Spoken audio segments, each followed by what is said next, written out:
Começa um pesadelo e começa também a história de uma batalha travada na justiça. Um longo processo. 2 lados, 2 versões. A senhora considera que foi enganada pelo Dr. Hammer? Foi enganada. Por que enganada? Foi enganada. Porque para você procurar uma plástica, uma intervenção cirúrgica, você espera o melhor. Você entra para você fazer o melhor. Para você sair melhor. Eu saí pior, mutilada. Foi aí que virou um caso de polícia? Eu contratei um perito e esse perito constatou a mutilação. Mutilação? Mutilação. Eu perdi a sensibilidade dos 2 seios.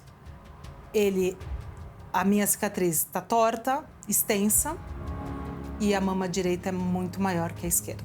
Eu tenho total consciência de que sempre eu ofereci o melhor. Não sou uma pessoa perfeita, não existe ninguém perfeito. Pode existir uma margem de erro, mas se houve algum erro, foi dentro da margem que pode existir de qualquer pessoa que faz qualquer tipo de atividade. Quando o senhor se formou? 78. Onde? Na Faculdade de Medicina de Santo Amaro, na USEC. Fiz residência de cirurgia geral com o professor Nadim Safatli e fiz cirurgia plástica e estética com o Dr. Davi Serson, que foi, na época, um dos melhores cirurgiões de São Paulo. E tenho uma formação, e vou te falar mais. Antes de entrar na Faculdade de Medicina, em 1972, eu fiz um curso de instrumentação cirúrgica. Eu era garoto, eu tinha 17 anos, porque eu já queria ser cirurgião plástico. E durante toda a minha faculdade, eu acompanhei vários cirurgiões plásticos entre as aulas. Mas o senhor não é considerado um especialista. O senhor não tem especialização. Eu não tenho título de especialização, mas eu tenho certeza que eu sou mais especialista do que muitos cirurgiões que têm título. Tenho certeza absoluta disso. Mas o senhor não disso. deveria ter um título?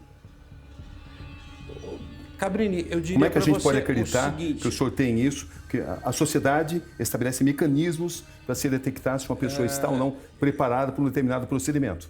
No caso de cirurgia plástica, a Sociedade Brasileira de Cirurgia Plástica recomenda que o profissional tenha especialização. O senhor não tem.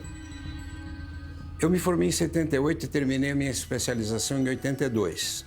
Nessa época, não era tão importante, isso estava começando. As sociedades de cirurgia plástica, todas as sociedades de especialistas estavam começando. O senhor quer dizer que a sua formação não era eficiente? Absolutamente, a minha formação é excelente. Doutor, ao pesquisar a sua carreira, a gente detectou esse caso que provocou a sua condenação, só que existem casos atuais também. E existem pelo menos 300 processos contra o senhor. O que isso indica?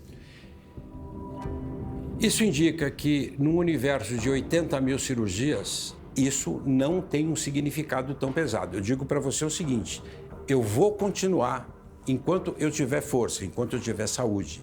Eu acredito no que eu faço. Ele é condenado a pagar uma indenização por danos morais e materiais. Mas até hoje o pagamento não foi feito. E o senhor pretende pagá-lo, doutor? Não é que eu pretenda pagá-la. A justiça determinou o pagamento de indenização. Eu devo, porque uma decisão judicial tem que ser cumprida. Até que ponto o senhor deve a essa paciente um pedido de desculpas? Não tem nenhuma vergonha de pedir desculpa. A gente pode pedir desculpa em várias situações. O senhor pediria desculpas a ela? No sentido de que eu fui o veículo da infelicidade dela e não me considero culpado, claro que eu pediria desculpa. Por que eu não pediria desculpa? Mas isso é um reconhecimento da sua culpa? Não me sinto culpado, me sinto responsável. E pela minha responsabilidade, eu até pediria desculpa. Foram várias tentativas de executar a ação sobre o patrimônio do devedor, todas infrutíferas. O que chama atenção é o fato das contas bancárias do devedor estarem sem saldo, o que contrasta com sua condição de cirurgião plástico renomado, com pacientes famosos, que desfruta de elevado padrão de vida, pelo menos teoricamente. O senhor enriqueceu fazendo cirurgia plástica? Quando eu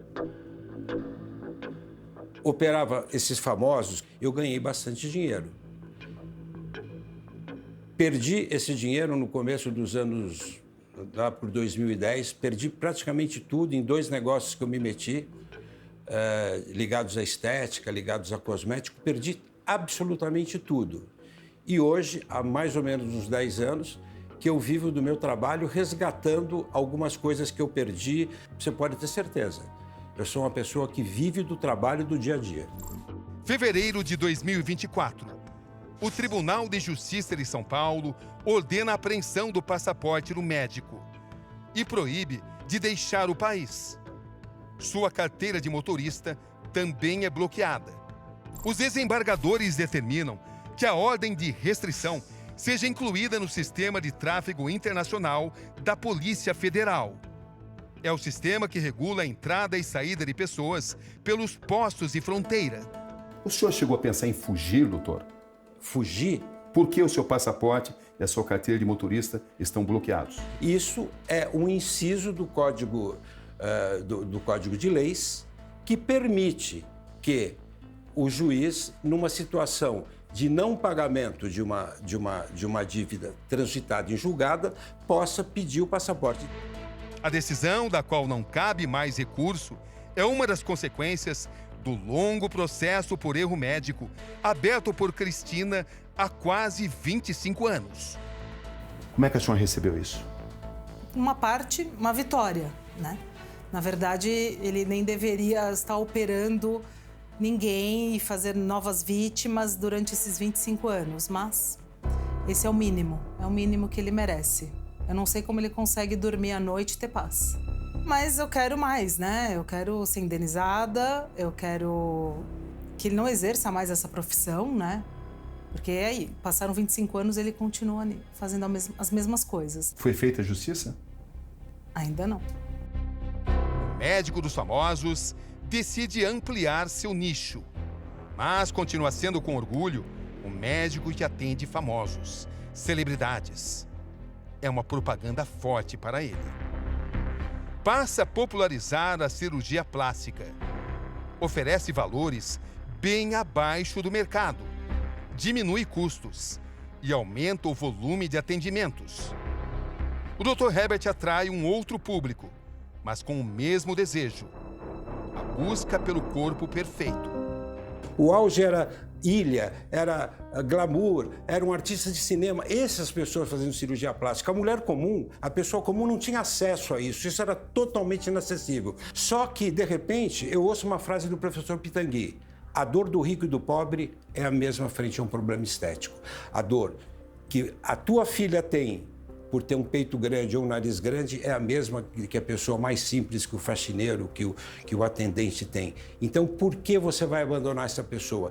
Todos os cirurgiões, na época, eles queriam operar bacana, banqueiro, artista, e eu operava essa gente. Mas eu resolvi fazer uma clínica mais popular. E eu saí com o slogan que era assim: a cirurgia plástica ao seu alcance. Jocilene Ramos de Moraes, 37 anos, cabeleireira, mãe de uma criança de pouco mais de 1 ano de idade. Por que a senhora confiou no Dr. Herbert? Eu confiei no Dr. Herbert porque eles me mostraram várias cirurgias dele. Olha que bacana, que legal. Que supostamente ele teria bons resultados. Exatamente. Por isso a senhora entregou o seu sonho a esse médico. Exatamente. Que cirurgias deveriam ser feitas? A troca da prótese de silicone por uma maior.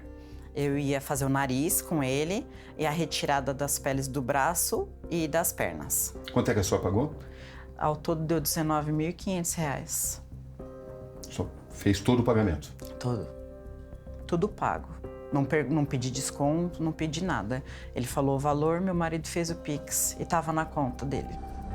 Cirurgias combinadas por um valor mais em conta. Nesse vídeo, o cirurgião fala sobre esse tipo de procedimento. O que é uma cirurgia combinada? É mais do que um procedimento cirúrgico que pode ser feito no mesmo ato cirúrgico, naquele mesmo dia. Então, cirurgias combinadas podem ser feitas sem nenhum problema, desde que se cumpram todos esses pré-requisitos de estado clínico, de tempo de cirurgia e de perda de sangue durante o ato cirúrgico. Como é que a senhora chegou até o Dr. Herbert? Surgiu para mim, em novembro de 2022, uma promoção de 3 cirurgias. Aí eu ainda falei para meu marido falou: quer fazer? Aí eu mandei mensagem, ela falou: olha, só que é para pagamento via Pix, tal, é para hoje. Aí eu falei, não sei se meu marido consegue fazer tudo Pix hoje. Aí ela virou e falou, vê o que você consegue aí. Você chegou achando que teria a cirurgia dos seus sonhos? Sim. Falei, nossa, agora eu vou sair do jeito que eu sempre sonhei. Colocar um biquíni e ficar legal. E agora eu tenho que me esconder. Por quê? Porque eu tô toda retalhada. Tenho cicatriz que nem um biquíni esconde. Quanto tempo durou a cirurgia? Não durou 3 horas. Eu me internei às 5h30 da manhã e isso era às 9 da manhã. Mesmo dia. Aí eu liguei pro meu marido, aí o meu marido pegou e falou, ué, mas já? Aí ele foi me buscar e eu fui para casa. 10 dias depois, aparecem os primeiros problemas. Jocelene apresenta uma hemorragia. A senhora considera que o Dr. Herbert não teve o cuidado que deveria ter tido com a senhora? Não, ele não teve cuidado nenhum. Ele não teve cuidado nem na cirurgia e nem depois. Porque ele sabia que eu estava 40 dias sangrando e ele não fez nada. Ele deixou na mão da equipe dele. Um dos registros feitos por ela mostra um dos seios sangrando. Não é o ponto que rompeu, é um buraco. Vai ficar assim, aberto, vazando. Assustados, Jocelene e o marido Juliano decidem procurar a clínica.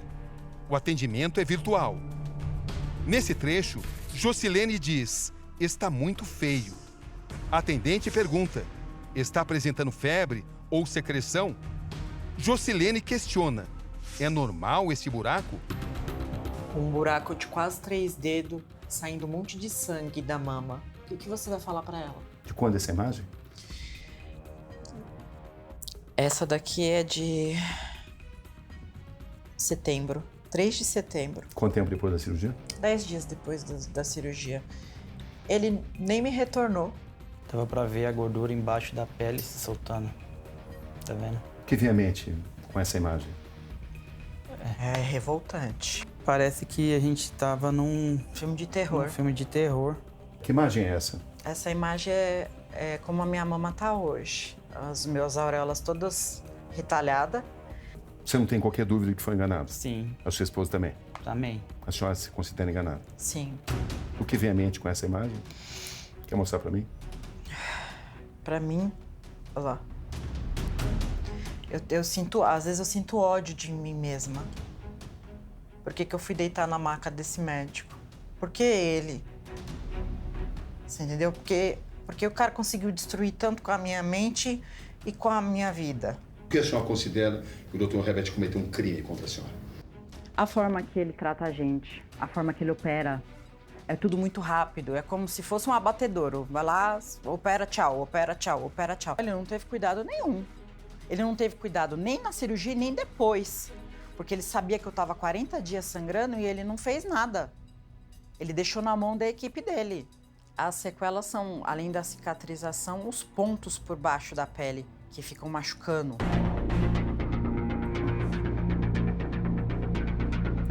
Você passa a mão, tem um monte de ponto, tanto nos braços quanto na mama. Inclusive, um eu tirei quase 2 meses depois, porque ele estava saindo, o corpo estava expulsando ele. E o que vem à mente? Revolta. O senhor se lembra desse caso, doutor? Sim, perfeitamente. Eu sei porque eu me lembro do caso. Se ela fez uma cirurgia de braço, é porque ela tinha uma grande flacidez no braço, porque senão ela não iria operar o braço. Se ela tinha uma grande flacidez no braço, seguramente é porque ela foi mais gorda e emagreceu. O que isso indica sobre o seu procedimento? Isso indica o seguinte: a pele pode ter uma flacidez maior. E quando ela fala que tem pontos saindo, existem em cirurgia pontos internos que muitas vezes o organismo expulsa e vai saindo, ainda mesmo depois de 4 meses, 3 meses. O senhor quer dizer que o senhor não falhou com ela? Que não houve imperícia da sua parte? Eu volto a repetir: imperícia é uma coisa, responsabilidade é outra. Eu sou Então, vou responsável perguntar, o pela senhor foi cirurgia. negligente com ela? Cabrini, veja bem. É o que ela alega. Ela disse que o senhor foi negligente com ela. Existe uma coisa que eu acho que é fundamental. Que é Qual é? palavra contra palavra.